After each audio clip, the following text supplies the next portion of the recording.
Welcome to Niners Nightly. You guys are going to hear it. The latest from the locker room, the latest from the podium, the latest scuttle from the players. On your proud home of 49ers football. Touchdown! KNBR, the sports leader.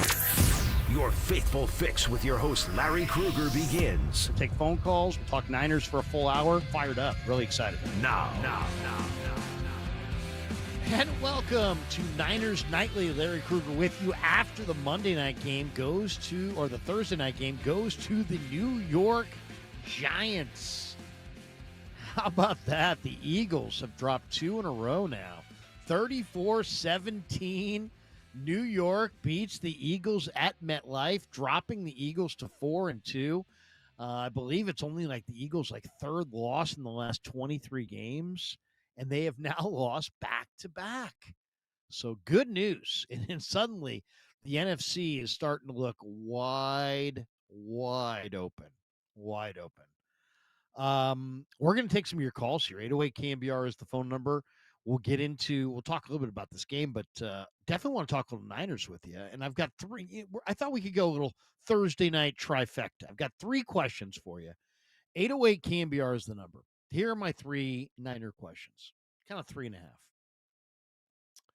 Question number one, of course, 808 KNBR. If you want to chime in, bang the number, 808 KNBR. John Lynch said today on KNBR that, he's had trade discussions about trying to acquire players in advance of the November 4th NFL trade deadline. Who would you like to see John Lynch target in a trade? Who do you want? Who makes sense for the Niners? Who do you want? Who makes sense? That's question number one. Question number two for the Thursday night trifecta is how would you rank the I was going to say the 6-4-1 teams. Now there's only 5. Niners, Bills, Bucks, Colts, Jaguars, all 4-1. Eagles now 4-2. Or maybe the better question on that one is who is the most surprising 4-1 team out of the chute? Niners, Bills, Bucks, Colts, Jaguars. Who is the most surprising? It might be the Niners, considering they're doing it with Mac Jones and a whole slew of injuries. Could be Jacksonville. I could see a vote for the Colts, vote for the Bucks because of all the injuries they've had. They've had crushing injuries. They've lost 3/5 of their starting offensive line. Some great receivers, some really good corners. I mean, the Bucks are beat up. And then, of course, the Niners. I mean, they've gotten more wins with Mac Jones than they've gotten with Brock Purdy. So how do you rank the 4-1 teams? And maybe who's the most surprising of the 4-1 football teams? That's question two. And then question three is just how many weeks in your world, in your mindset, Mac Jones is going to start on Sunday, though he didn't necessarily throw the ball today. And I'm not sure exactly if he's having some kind of a injury that we're not aware of, or if maybe he just practiced when we weren't there. But when I was there today, I saw a lot of Adrian Martinez reps. But I'm pretty sure Mac Jones is going to start at quarterback. I'm pretty sure it's not going to be Brock Purdy. But I guess the third question is how many weeks should the Niners go with Mac Jones? So I've heard every argument. I've heard people say when Purdy's ready, put him in. I've heard other people say no. Well, give Mac a month. Let Purdy really rest this thing. I've heard other people say no. Ride the hot hand. If Mac Jones is rolling, don't pull him out. Ride the hot hand. Brian Baldinger suggested that the other day. That the best move for the Niners would be to ride the hot hand. And right now, Mac Jones is exactly that. So those are the three questions. Who do you want to see John Lynch target and try to trade for? Who's the most surprising 4-1 team out of the chute across the league? And how many weeks do you want to see Mac Jones before the Niners go back to Brock Purdy? So I will answer the questions right now.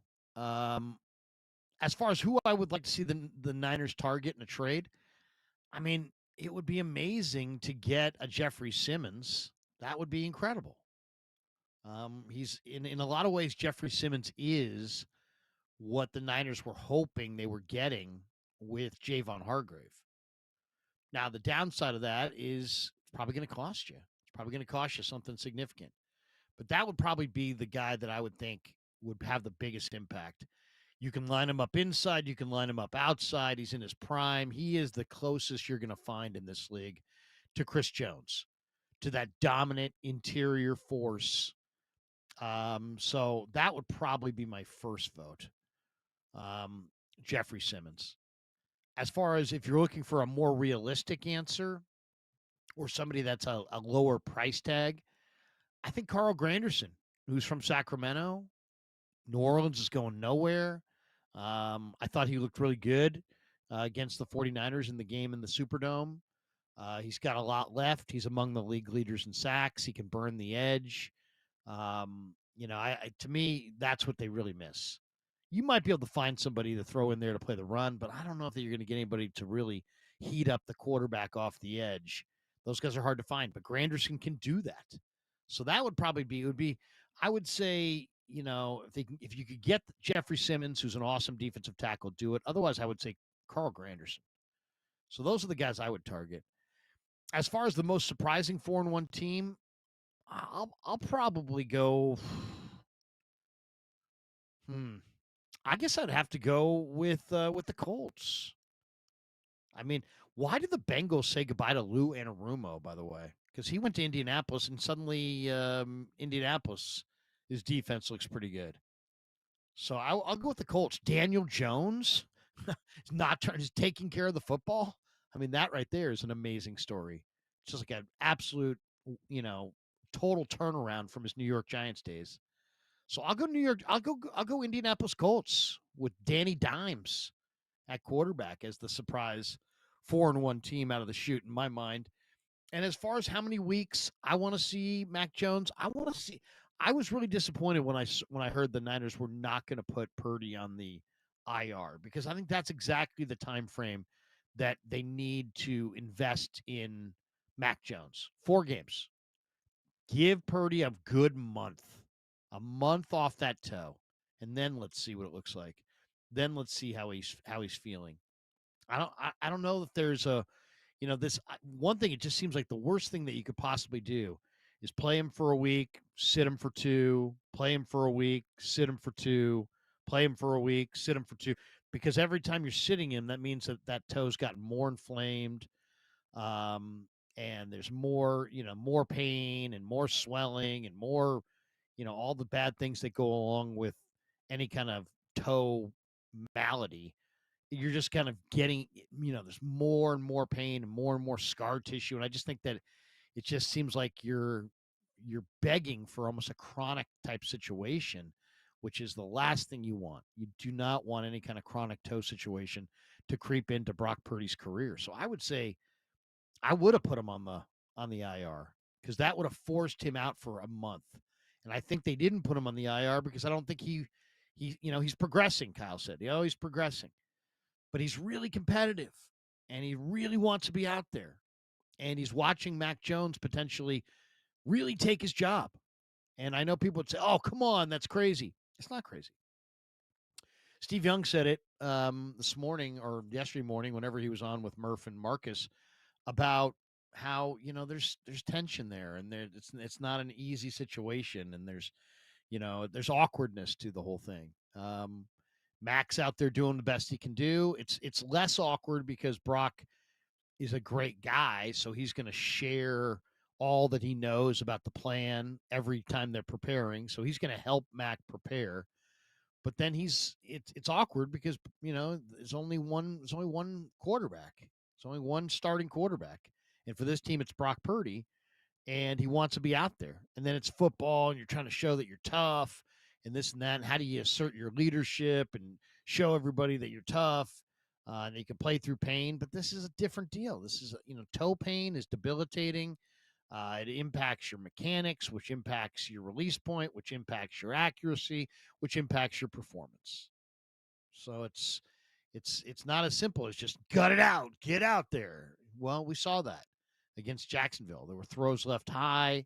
I would imagine the more he plays, the less he'll be able to one of his greatest values is that 1-5-4 10-yard split, that escapability that lets him spurt away from even the fastest defensive players. Well, if you don't have that, then you're not quite the same guy. And then if your toe is making it so that your lower body mechanics are being affected, then you're not necessarily putting the ball where you want to. And the margin for error is not great, right? Because, the difference between a horrible pass and a dime is not that much. So your accuracy means quite a bit. So there's just a lot of factors here. And, you don't, I know Brock doesn't want to sit out, but it's probably in his best interest to take a good long month and just say, you know what, that's it. I'm gonna get this thing rested. I'm gonna, the fact that he's missed 1 day of practice, maybe 2 days of practice. Today he's back out there on the practice field, running up and down the field, on the side. How's that going to get better? How's that toe going to get better if you're running on the side? It just doesn't. It seems like a situation that almost promises to get worse. So that's how I see it. But 808 KNBR is the phone number. We're coming out of this Giants game. This Giants game we probably should talk about for a second as well. The Giants beat the Eagles tonight at MetLife. Philly has now lost 2 in a row. They play at Minnesota in week 7, but 2 straight losses for Philly. And you say, well, gosh, how did the Giants beat the Eagles? First of all, you always have to see who played. Jalen Carter is the Eagles' best defensive player. He did not play. He was inactive with a heel injury. So that took their best defensive player off the field. Quinyon Mitchell, their first-round pick corner, left in the second quarter with a hamstring strain. So now your best corner's not there. Your best defensive lineman's not there. And this is how you become kind of ordinary. Philly could not run the ball. They averaged 3.7 yards per carry with Saquon Barkley. Cam Skattebo, the rookie from ASU, was terrific.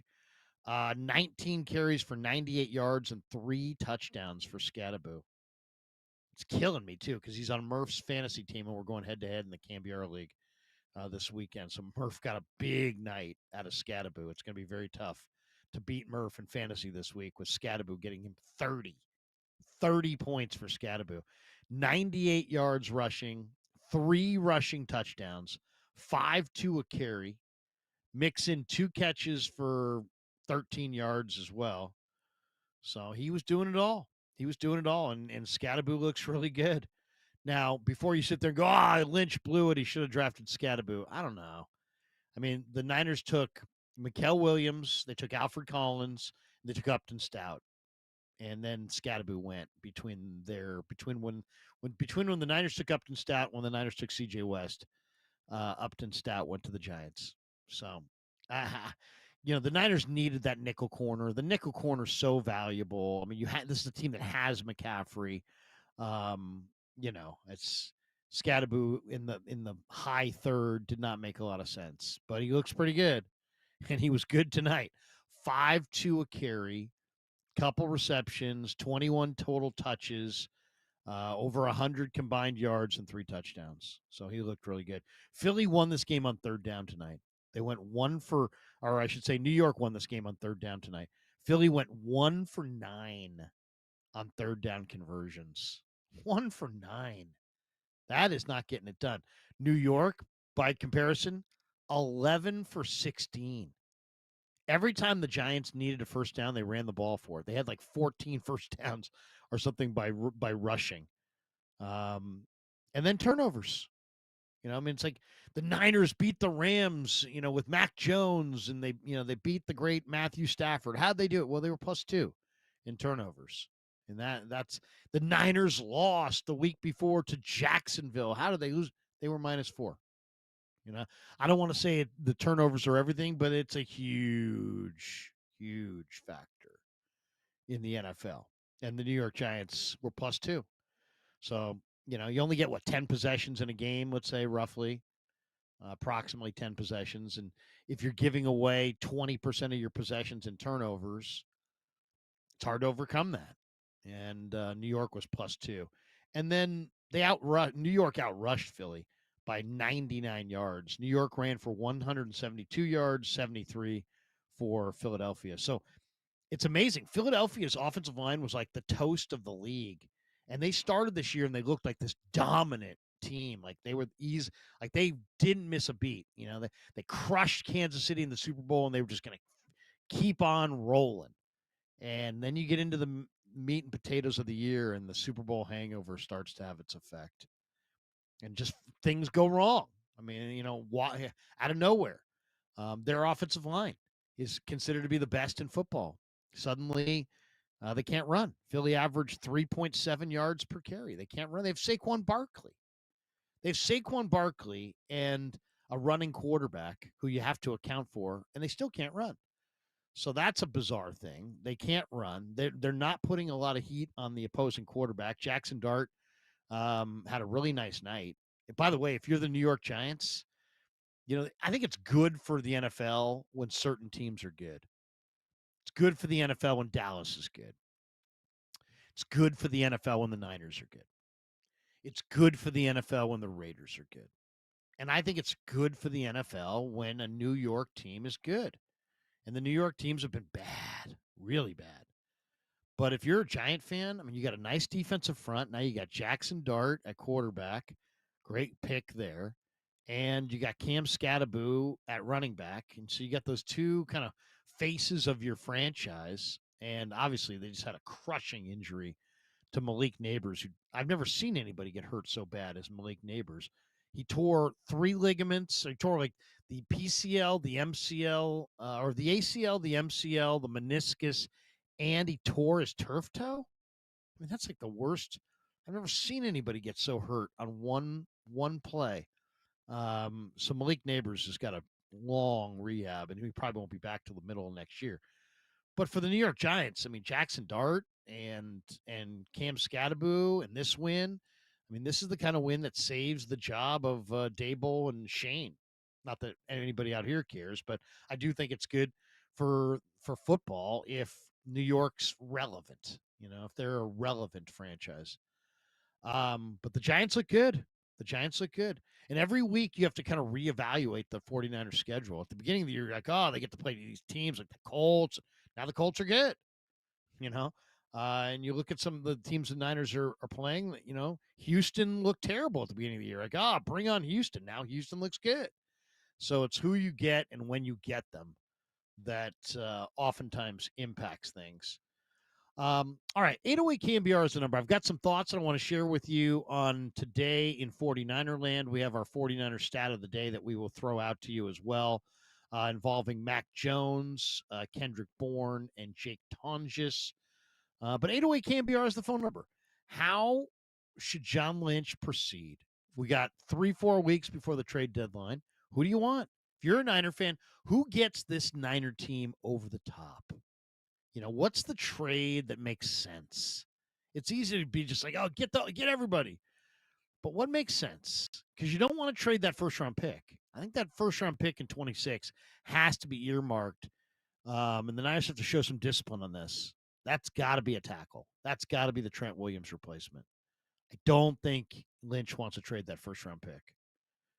But if he can make a creative deal that doesn't involve their 2026 first-round pick, I think he's all ears. And I think he told Murph and Markus this morning that he's already talking to teams, which is interesting to hear. So who do you want to see Lynch target? Who's the most surprising 4-1 team 5 weeks in? And how long do you want to see the Niners roll with Mac Jones over Brock Purdy at quarterback? 808 KNBR, the number. We'll come back. We'll talk a bit more. We're also going to we have a guest tonight. Matt Matera is going to stop by. He's from the pewterreport.com. He's a writer. He's going to stop by. We'll touch base with him later on as well. Niners Nightly after Thursday Night Football. 808 KNBR, the phone number on the Sports Leader.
Now, back to Niners Nightly with your host, Larry Krueger, on KNBR, the sports leader. Welcome back to Niners Nightly. Larry Krueger with you on this Thursday. We're going to talk a little Niners-Bucks with Matt Matera from the Pewter Report here in a minute. What an ugly night if you're a Philadelphia fan. Your Phillies get beat by the Dodgers. That's right. I was just telling Kyle how much I can't stand Max Muncy. Max Muncy, just something about the sight of Max Muncy makes me ill. But the Dodgers beat the Phillies tonight, 2-1. Bye-bye, Phillies. Dodgers moving on to the LCS. They get the Cubs-Brewers winner. Cubs beat the Brewers 6-0 in Chicago. That series is now tied 2-2. So that was game 4. Dodgers also was game 4. They win the series 3-1. So they get the winner of Cubs Brewers. Just anybody but the Dodgers. I mean, I don't care who it is. Toronto, fine. Cubs, fine. Brewer, I don't care. Just anybody but the Dodgers would be fine with me. But what a night! Your Phillies lose. They're knocked out of the playoffs. Season over. And your Eagles lose in the division to the New York Giants for their second loss in a row, and you can kind of tell something's not quite right with the Eagles. And so suddenly there's a lot of angst going on in the city of Philadelphia. It is time for our 49er stat of the day. There's a couple guys that I think I want to look at here. One, Mac Jones. Mac Jones, who I think is going to start Sunday against Tampa Bay, has been really, really good. In fact, Mac Jones, if you're a fantasy football player, has produced 26.2 fantasy points in 2 of his 3 49er starts. So he's kind of gotten it done. He's been pretty good. And now here comes Tampa, and Tampa's got a beat-up secondary, beat-up defense. They're ranked number 8 overall in most fantasy points allowed to opposing quarterbacks. 3 quarterbacks in a row against Tampa Bay have scored at least 20.7 fantasy points against their defense. So we'll see. Should be a passing game. Tampa's really good against the run, not as good against the pass. Now, Ricky Pearsall did not practice today. Juwan Jennings, I would say Pearsall's doubtful. Jennings is more like 50-50. He's more like questionable. But so look for Kendrick Bourne to once again step up. Last week against the Rams, 11 targets. He caught 10 balls for 142 yards. Now Tampa's got a bunch of hurt corners. They've allowed 5 wide receivers to score at least 12.9 fantasy points in a game this year. So look for Bourne, I think, to probably put up some decent numbers. Also, I'll tell you, the other guy you may want to take a flyer on, especially if you need a tight end in fantasy, is Jake Tonjes. The former Cal Bear, the Niner backup tight end. The last 2 games with Tonjes, 16 targets, 10 catches, 99 yards, and 2 touchdowns. And now you look at this Tampa Bay defense. The Tampa Bay defense the Niners are going to face on Sunday has allowed 4 touchdowns in the past 2 games to opposing tight ends. 2 to A.J. Barner, 2 to Dallas Goedert. So if you're looking for tight end to throw in your lineup, maybe Jake Tonjes is the guy you ought to take a look at because he has most likely going to be a key guy. As far as today in Santa Clara, Mac Jones didn't do a lot of throwing. Instead, there was a lot of Adrian Martinez reps. Brock Purdy worked on the side. Ricky Pearsall worked on the side. Jacob Cowing worked on the side. Jordan Watkins worked on the side. Yatir Gross-Matos, Robert Beal, those guys were out. Alfred Collins, though, was back at practice. Also, one other thing to look for in this game coming up on Sunday, Fred Warner. Fred Warner's 5 tackles away from passing Patrick Willis for the Niners franchise all-time tackle leader. That's right. Willis has 950. Warner's at 946. It's inevitable he's going to pass him, but still, who's the better linebacker there? I'll probably lean towards Willis, but that's the safe route. He's already in Canton. They're both tremendous, tremendous players. We're going to find out. Are the Niners going to score their first rushing touchdown? Every team in the league has a rushing touchdown except for your 49ers, who have yet to get into the end zone out of the backfield. One guy who I'm looking to watch, hopefully have a big game, is Mikael Williams. I don't know if you saw this stat today, but he is consistently drawing double teams. I mentioned it to Robert Saleh. Mikael Williams is the 4th highest rate in the NFL of double teams committed to him. The only guys on the defensive line in the NFL that have been doubled more than Mikael: Micah Parsons, Myles Garrett, TJ Watt. So for all the people going,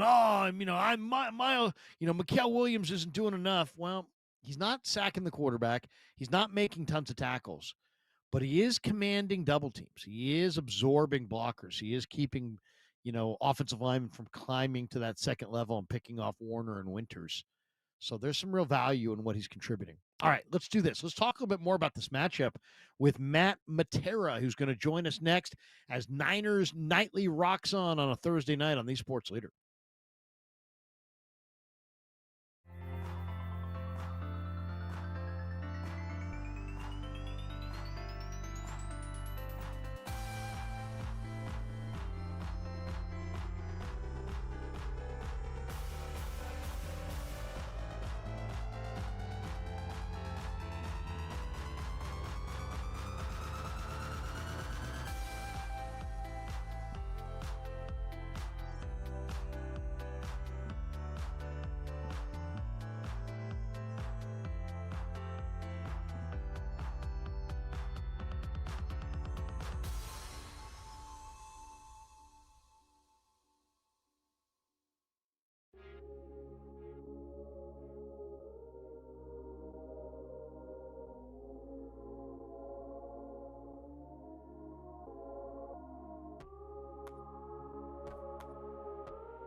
faithful.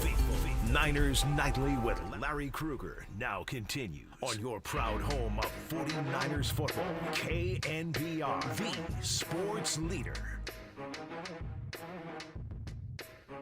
All right, welcome back to Niners Nightly. Larry Krueger with you on the sports leader. Hope everybody's having a great day. We welcome Matt Matera from the pewterreport.com to the show as we look ahead to Sunday. Big showdown in Tampa. Niners and Bucks, both teams are 4-1. Almost look like exact replicas of one another when you factor in the injuries, the special team struggles, there's the big names who have been banged up, and the discarded quarterbacks who are kind of leading the way. And Matt is with us to chop it up and talk a little Niners. Matt, thanks for the time. Yeah, my pleasure. Thank you so much for having me on. Well, the similarities are really, it's uncanny when you think about these two teams. I think this Bucks team, I just watched them last week against Seattle. They looked phenomenal. There were some surprising things about the game for sure, but I don't know how much credence to put into that performance because Seattle was down some key defenders. So I'm not sure if they played defense the way they did when the Niners saw them in week 1. But what do you think of the Bucks so far? I mean, they look great. Baker looks like an MVP. Egbuka is like the runaway winner of the Offensive Rookie of the Year award. They look terrific. Absolutely. The offensive side of the football really feels like they are starting to hit their stride. And sure, you can say that after a great performance against the Seattle Seahawks, where Baker Mayfield was just so in the zone. It was unbelievable. 379 yards, not too many incompletions, and he threw 2 touchdowns as well. And 49ers fans aren't going to be crying for the Bucks when talking about injuries because the Niners certainly have plenty on their own. But the Bucks have had to go through a makeshift offensive line where at the beginning of the year, they had their starting center playing tackle and their starting guard playing center, and they've had to move a lot of guys around. But finally, they're kind of getting their offensive line in shape and a little more rounded out. So I think that helped against Seattle. And as you mentioned, Emeka Egbuka has been a godsend for this team with Mike Evans, their star wide receiver, being out for the last 2 games. And Chris Godwin Jr. just coming back from a very serious injury that, cost him really 11 months. So he's still knocking some rust off. But when Baker Mayfield's playing like he is, just being so sound in the offense, he's very difficult to stop. He looks terrific right now. I mean, he completed 88% of his passes last week. I mean, that is just against a good Seattle defense, and on the road. They don't have Bucky Irving, and so they're leaning on Rachaad White. They're leaning on Sean Tucker a little bit. How's Tampa's run game different with White and Tucker as opposed to Irving?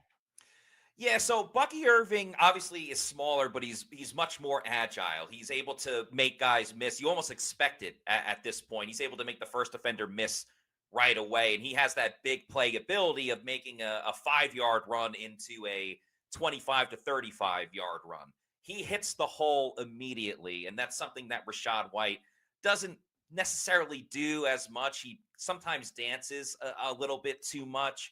He's a smooth operator when he is running the football, and he's kind of better in short yardage situations, oddly enough, but he's a little bit more physical as a running back too. Now, he is great in the passing game. He's the Bucs' best pass blocking running back. He'll go up against any blitzer that's coming to the line of scrimmage and trying to get after Baker Mayfield. So you lose a little bit of explosivity with Rachaad White, but this is his 4th year in the league. He went from backing up Leonard Fournette to then being the starter, and then Bucky Irving, came over last season as a rookie and became a sensation for this team. So they lose a little bit of that spark and flair, but certainly are very capable with Rachaad White as the starting running back. Sean Tucker is an interesting case. He was an undrafted free agent for Tampa Bay 2 seasons ago. Has that home run ability, might be the fastest running back on the team, but it's taken a little bit more for him to develop and understand how to play at the NFL level. He struggles a little bit with third down situations, so he hasn't seen the field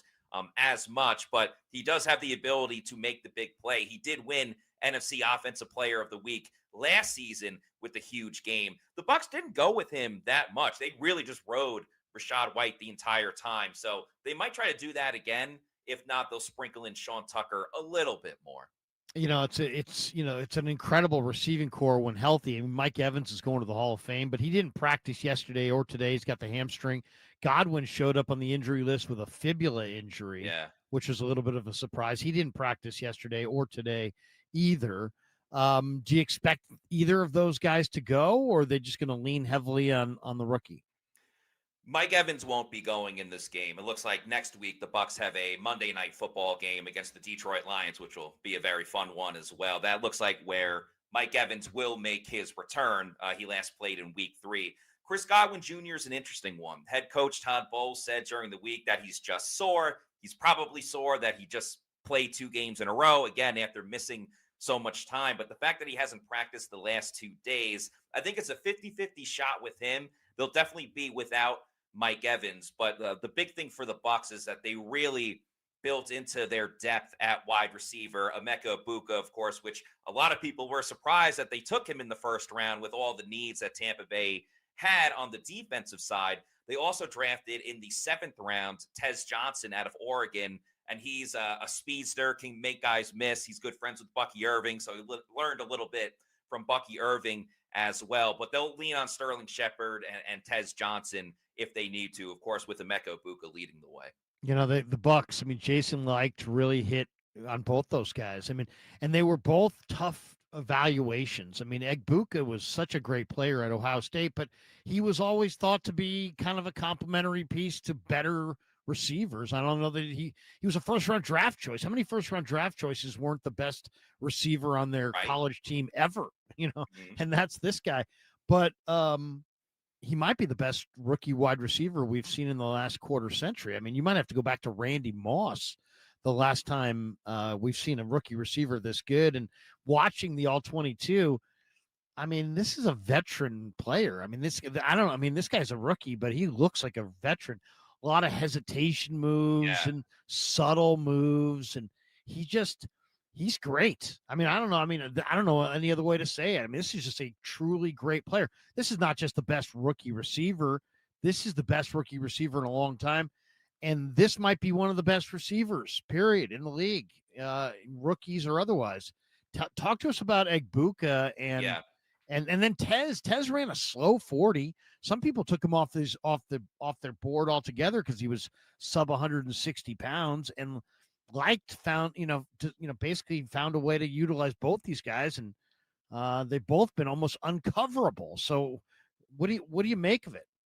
Yeah, starting with the Emeka Egbuka, I mean, anytime you're getting comparisons to Randy Moss this early in your career, it has to be a good thing. He's been absolutely spectacular. And we saw him in training camp, and he looked good. You would have expected big things from him, especially being a first-round pick. But I don't think anyone expected what he's doing right now in the league, being near the top in touchdown receptions and, of course, receiving yards as well. The subtlety is a big thing. Some of his head fakes when he's, breaking out of a route, they look like he's been in the league for 5 to 10 years at this point. And he's a really grounded person. Like you mentioned, he doesn't look like a rookie. He doesn't act like one either. And he's been so complimentary to how Mike Evans and Chris Godwin Jr. have brought him along. He said, I truly feel like I was brought to the right spot to learn from some of these guys. And coming in with the assumption that Mike Evans was still going to be wide receiver 1, and even Chris Godwin Jr. was going to be wide receiver 2, the thought was Egbuka would probably play in the slot a little bit more, get some underneath things going. And then all of a sudden things change. Mike Evans is injured. Chris Godwin Jr. didn't come back until a couple of weeks in. And now he's their deep ball threat. And his speed is so interesting because it's not a blazing type of speed, but it's got some subtlety to it where you don't think he's going to get down the field that quickly, but then all of a sudden, bam, he's behind the defense or he's winning a deep ball. The game has not been too big for him, and understandably so. Playing at Ohio State, he just won a national championship. He's extremely down to earth. He's a very religious person, so he relies on his religion as well to keep him grounded, keep him faith-based, and I think that's kind of helped him with this transition to the NFL. So it's been incredible what he's been doing. The Bucks have been relying on him a lot, and it's paid off huge in dividends. And then for Tez Johnson, an absolute electric personality. I hear what you're saying about the slow 40-yard dash. that doesn't show when he's in practice and in games.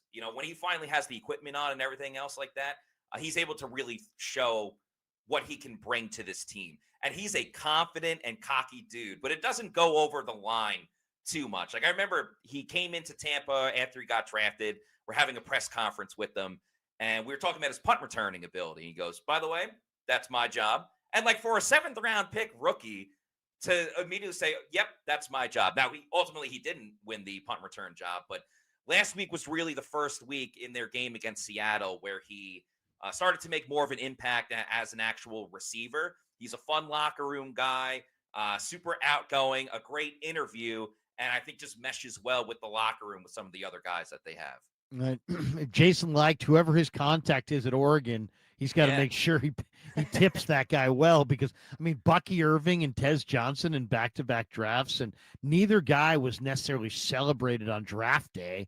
And here we are a couple years later, and Irving looks like one of the best young backs in football. And as we said, Tez looks, borderline uncoverable. And that 40 time, which was really slow, obviously there's no connection between that and his field fast. He's field fast. I mean, some guys are faster with the pads on. Some guys are, some guys get faster when they take those pads off.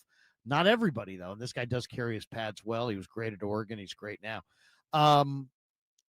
You mentioned, the offensive line. I mean, what about the injuries as far as Mock's out, right? Wirfs is back and Gadecki's still out. Is that how it sits? Yeah, so Cody Mauch, their right guard, he's actually out for the year, unfortunately. He sustained an injury in week 2 against the Texans. Luke Gadecki, their right tackle, he's on injured reserve, so he's not even eligible to come back until another week, so he won't be playing in this game. Tristan Wirfs, he's just played 2 games in a row. He came back 2 weeks ago and very much seems like the all-pro offensive tackle that Bucs fans know and love. They were getting him out in space the last game against the Seahawks, having him pull. He's blocking 3 guys at once. He's an offensive lineman, but he's a weapon for this team with what he can do getting to the second level and with his athletic ability. So they have the left side of the offensive line completely intact. Their right tackle, Charlie Heck, has started for a couple of games since Gadecki got hurt. He's probably the guy, along with their right guard, Luke Haggard, who will likely play in this game. However, they have a practice squad player, Michael Jordan, who played in the first 2 games for Tampa Bay, then sustained an injury. So he may be called up for this game because he was practicing this week. So he may be inserted into the guard position. But it's the right side of the offensive line that if the 49ers are going to generate pressure against Tampa Bay, it's going to come from that side. Heck has been okay. They will put tight ends next to him, so it's not just one-on-one blocking all of the time. And they're kind of just hoping and praying until Luke Gadecki comes back. Mayfield has a swagger about him. Both these quarterbacks are kind of reclamation quarterbacks. Both of them were first-round picks that it just didn't work out. It's so often in the NFL, it's like it just doesn't work out if you're not on the right team or if you're not in the right situation. Baker wasn't, Mac wasn't, now they are, and look at the results. How is Mayfield as far as popularity with his teammates? Because he seems like the kind of guy that if you're playing against him, you hate him, but if he's on your team, you love him. And I get that's the vibe that Mac Jones is sending out over here as well, that, he kind of rubs you wrong if you're going against him, but the guys in the room really love him. To say that the teammates on the Bucs love Baker Mayfield would be an understatement. I mean, ever since he's been in Tampa, the camaraderie and chemistry, which was already there previously, they did come from a winning team with Tom Brady, but Baker just brought it to another level. I mean, him and the offensive lineman go on vacation together in the offseason. Even right before the season starts, at Labor Day weekend, they go on vacation together. Todd Bowles, the head coach, has joked that Baker Mayfield is he's a quarterback.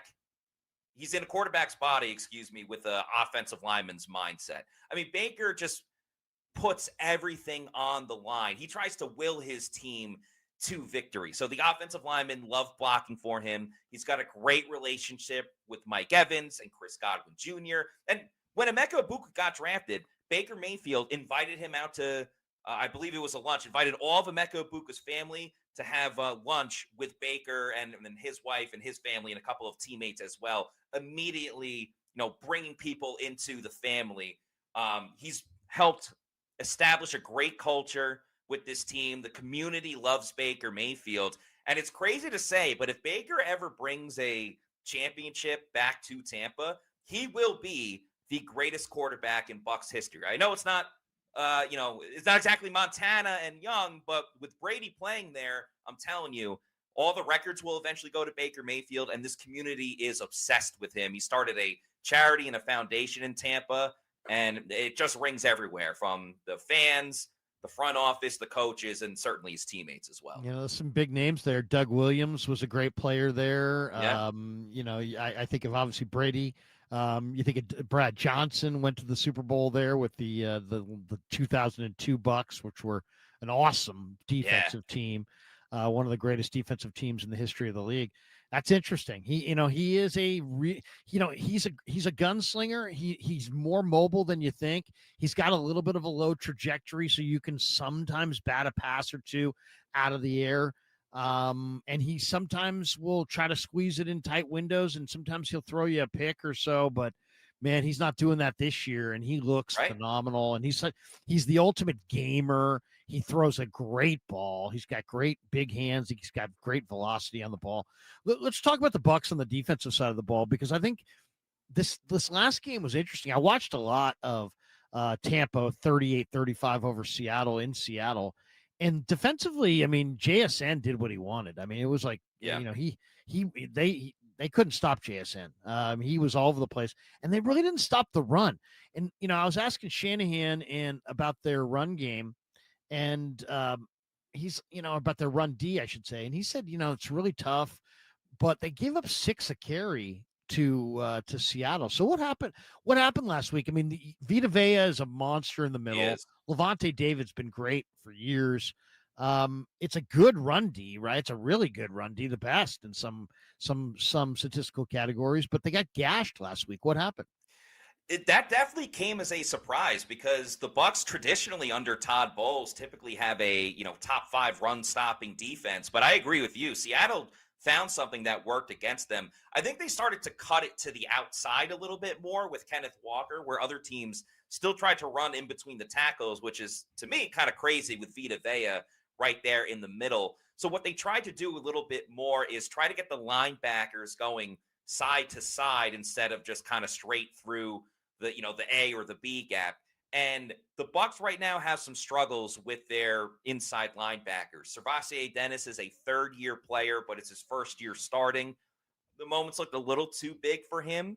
And Levante David, he's a future Hall of Famer in my opinion, but he's 35 years old, and that age is starting to show a little bit. They also started running at the corners a bit more. Zion McCollum, who's their number 1 corner, didn't really get off of blocks the way that he probably should have against Seattle. So adding that in, plus the slower play from the linebackers, I think played into the hands of Seattle. But again, it was a bit of a surprise, because traditionally the Bucs are really good at stopping the run. Anytime you have Vita Vea, you're definitely going to be in the running for having a stout defensive line, despite the fact that they lost Kalijah Cansey, who was their leading sacker last season, also a defensive tackle. But definitely going to be a difficult test going against Christian McCaffrey. There's no doubt about that.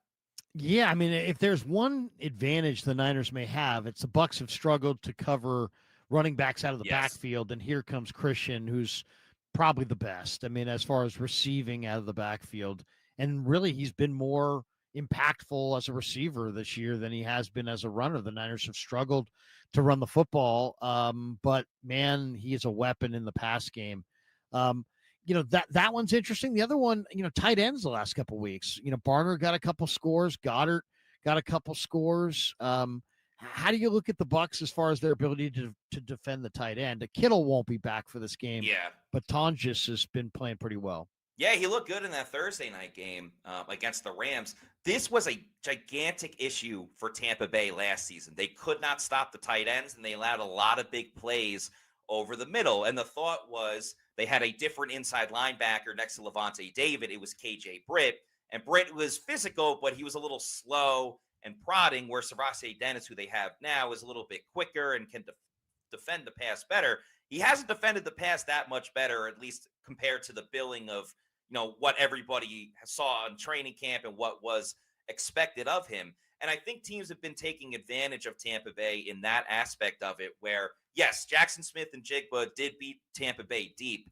But outside of that, the Bucs kind of revamped their secondary as well and kind of made some moves where they drafted Benjamin Morrison in the second round and Jacob Parrish in the third round. They're two corners that have really helped out this group, even though it doesn't look like Morrison's going to play in this game. And Tyke Smith from Georgia, he's in his second year. He played in the slot last year. They moved him back to free safety, or strong safety, excuse me, to be next to free safety, Antoine Winfield Jr. So they've kind of kept, for the most part, everything in front of them until that Seattle game. And therefore, teams have tried to find other ways to beat Tampa Bay, and they're just trying to exploit the biggest weakness, which right now is still over the middle, 15, 20 yards down the field, and trying to get matchups against the Bucs' slower linebackers. So it's really just kind of taking advantage of the speed aspect of Tampa Bay after the first line of defense. What looks to be a challenge for Tampa early on in the year is that a lot of their injuries are coming in the same spots, right? They lost 3 offensive linemen. Yeah. They've had injuries at receiver. Luckily, they drafted Egbuka and Tez. Now they're having injuries at corner. What can you tell us on that front? I know Zion McCollum's a big corner who I've always liked, but he's got a thumb injury, didn't practice yesterday or today. Morrison, I've loved as well. I thought that was a great pick. I mean, he was a first-round pick that fell to the second round, but he didn't practice today, and he didn't practice yesterday. And then Jamel Dean's got a hip.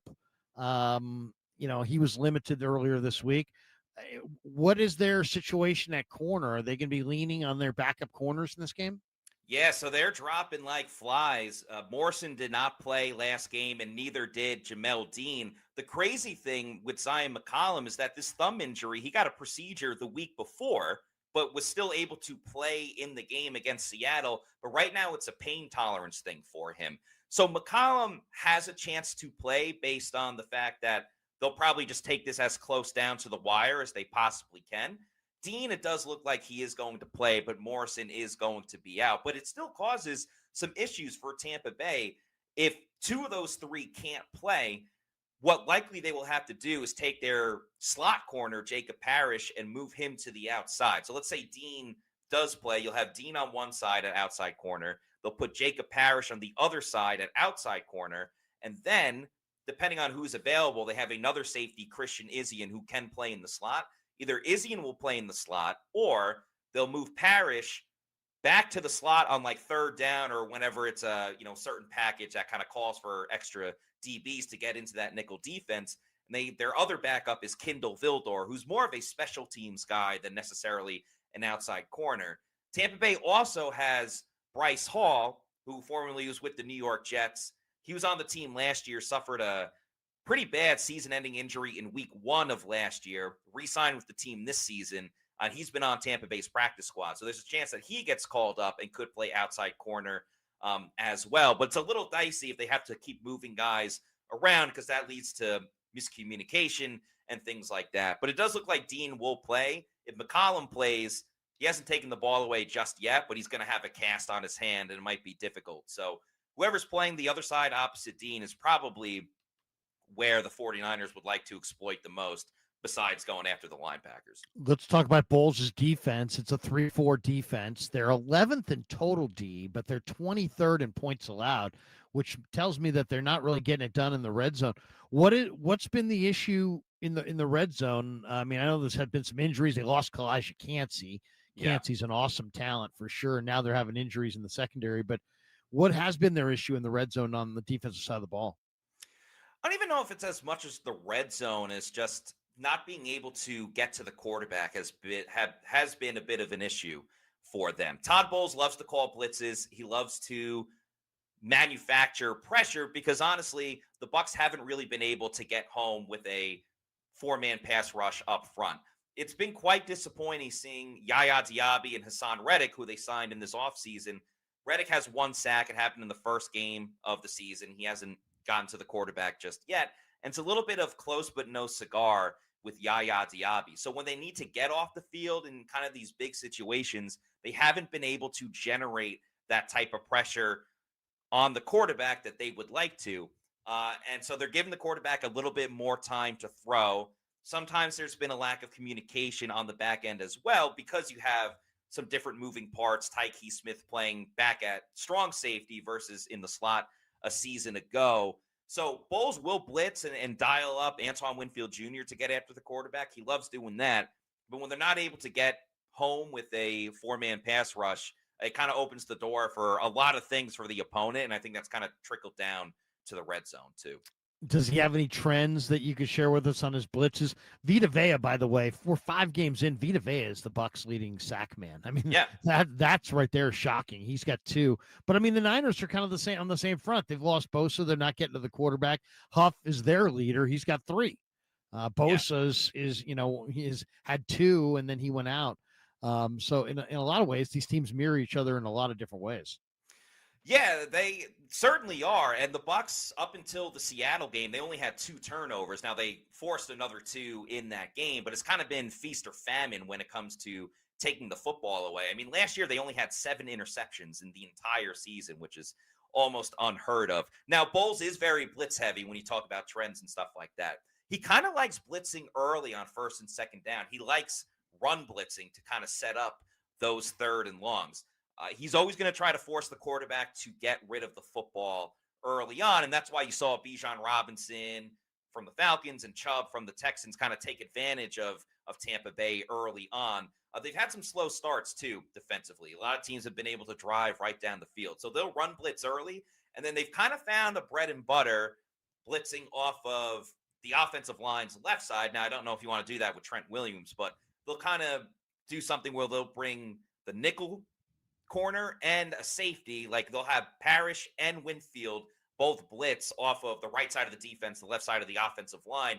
And that seems to have been successful getting to the quarterback. There's been a strip sack by Winfield against the Jets in week 3. And then also Winfield blitzing forced the interception on Sam Darnold as well, kind of getting rid of the ball quickly. So they've actually been more effective blitzing with their safeties and their defensive backs than they have with linebackers and some stunts up front. So that's definitely something to pay attention to for San Francisco in this game. You know, one of the other similarities, and there are quite a few in this game, but the special teams, the Niners have struggled badly on special teams. They're on their 3rd special teams coordinator of the Shanahan and Lynch regime. They started with Richard Hightower. They went to Brian Schneider.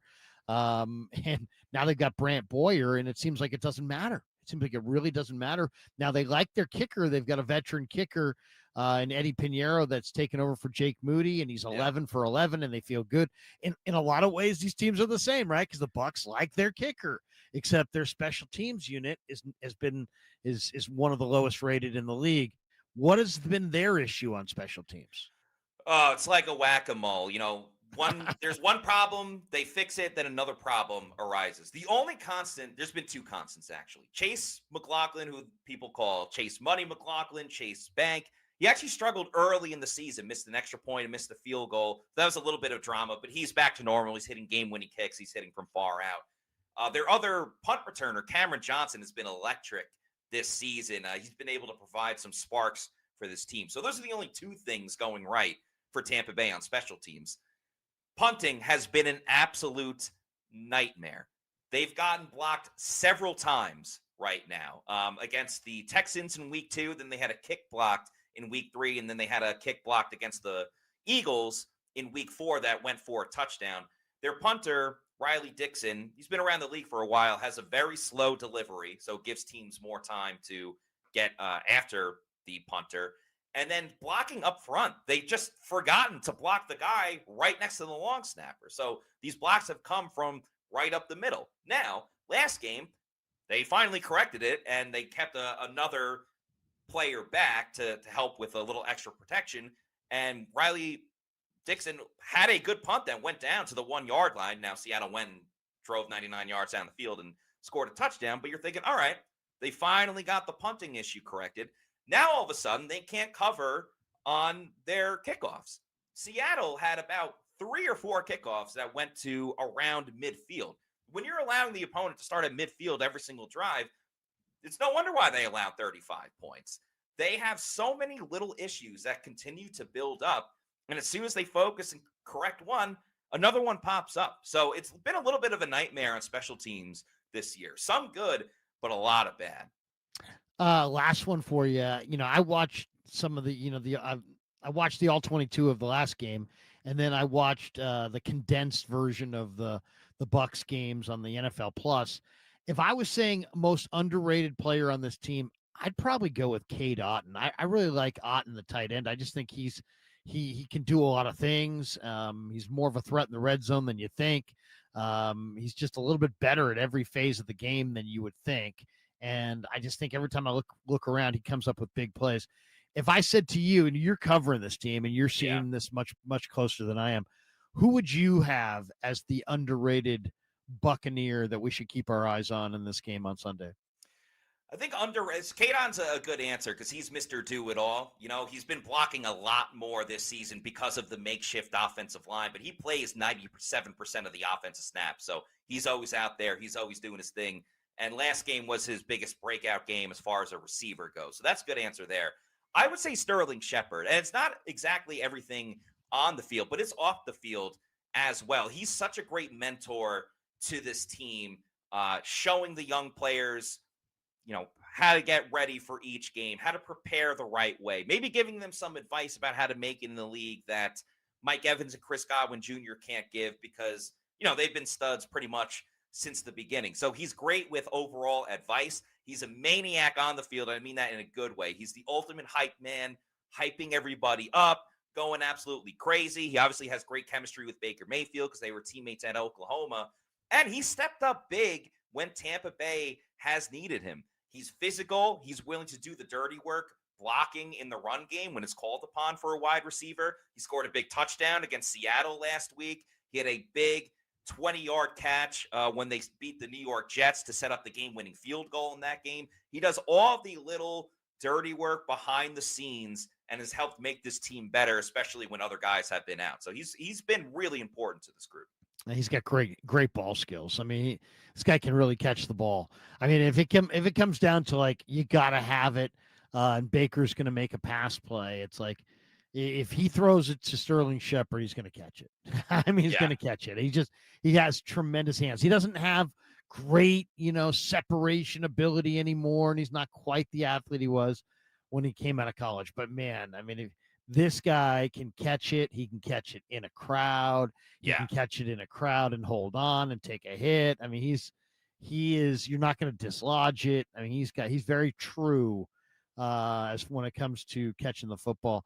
What about weather on this game? I always feel like anytime you play the Florida teams at the beginning of the year, it's a major advantage. I mean, you don't want to play the Dolphins in September, but it's now October and it's Tampa. So what are the Niners going to run into Sunday in Tampa? So the Niners are actually kind of lucking out with the fact that they moved the game. Originally, it's supposed to be a 1:00 start, and now they moved it back to 1:00 Eastern, excuse me, and 4:20. Now it's 4:25 Eastern. So you got to think the body clock and everything like that will help San Francisco a little bit more. It's actually not going to be scorching hot, and it can get miserable at that stadium. We're there in like suits and stuff like that, but it can get rough when it's 95, 97 degrees. When the game is about to get kicked off. The exact weather for this game, it should be not bad. I think it should be low 80s, which again, compared to 97, isn't too bad. But I don't think the overall heat will be as much of a factor as it typically is for Tampa Bay. Your favorite Buccaneer uniform? Do you like the creamsicle? I mean, I know they were bad during that era, but I think it's a good look. I mean, I like that look, even though it reminds me of, only the Doug Williams team was really good. A lot of those John McKay teams were maybe some of the worst teams ever, but it's a good looking uni. I kind of like that uni better than the pewter. But what do you think? I mean, you're working for the pewter report. I don't know if that impacts things, but how do you feel about the different unis that the Bucks throw out there? So I think I'm not being biased or anything. I legitimately think every single uniform combination that the Bucks currently have is fantastic. I used to hate and despise those alarm clock uniforms they had when like Jameis Winston was the starting quarterback. But thank goodness in 2020, they finally kind of went back to their somewhat jerseys that it looked like when they won their first Super Bowl. So I think the creamsicles are great. I'm glad they brought them back. I know fans get mad because they don't win a lot in those creamsicles, but they've won in the 1976 throwback uniforms this year. They've worn them twice already. They're 2-0 in those uniforms. I do like the current modern ones that they have. If I had to pick one, I would say red home jerseys, the pewter pants with the pewter helmet. That's the one I would go with, partially because we are pewterreport.com and we got to have pewter in the name. If they just went full creamsicle, we'd have to change our website name and podcast name. That won't be good. That wouldn't be good. So in this game, though, they're going what? White jerseys. Niners are going to go with the red. I don't think the Bucs have announced it just yet. Well, the Niners said they were going with their red. Okay, so the Bucs will go. But the Bucs last week went white on white with the old school. Was last week the 76 throwbacks? That was the 76 throwback. I mean, that's Seattle. A great looking uni, man. It is, absolutely. Especially with Seattle rocking their throwback as well. So if the 49ers are wearing their red, the Bucs will very, very likely go pewter pants and the white road jersey. They typically don't go white on white, especially since they did last week with the throwbacks. But yeah, pewter pants and white jersey will be the case for this game. Matt, if I follow you on X, it says casual karaoke performer. You walk into a karaoke bar, your choice of music is what? It's a good question. I mix it up every single time. Sometimes I'll go with like the Killers, Mr. Brightside. I'm a big Blink-182 fan, so I've done that. And I'll throw in a rap song here and there as well, either Eminem or Kanye or Snoop Dogg as well. So I like to mix up all of the genres. Look at you. I like that. That's impressive. I would probably go Steve Miller, like the Joker, something real basic, something I could remember the words to, even if I can't see the screen. So anyway, hey, thanks for jumping on. By the way, great follow on X at Maddie, is it Maddie4_Matera? Yes, that is correct. And yeah, thank you so much for having me on. This has been great talking with you. Absolutely. And good luck to the Bucs on Sunday. And thanks for jumping on. KNBR fans, follow Matt on X and tell us about the Pewter Report. How often do you guys put out new content? Yeah, we put out new content all the time. Our website is pewterreport.com, and we have a YouTube channel. It's at Pewter Report TV. We have a podcast 4 times a week. We put out separate videos as well, whether it's press conference stuff or our takes about the Bucs. We also have a pregame show every game, a game day show as well, and a post-game podcast too. So Pewter Report TV, we have tons of content, some betting content, gambling content as well. And that's all of our stuff at Pewter Report and at Pewter Report TV. Matt Matera, that's going to do it for Niners Nightly. Hope you guys enjoyed it. Have a great night. We'll see you tomorrow on the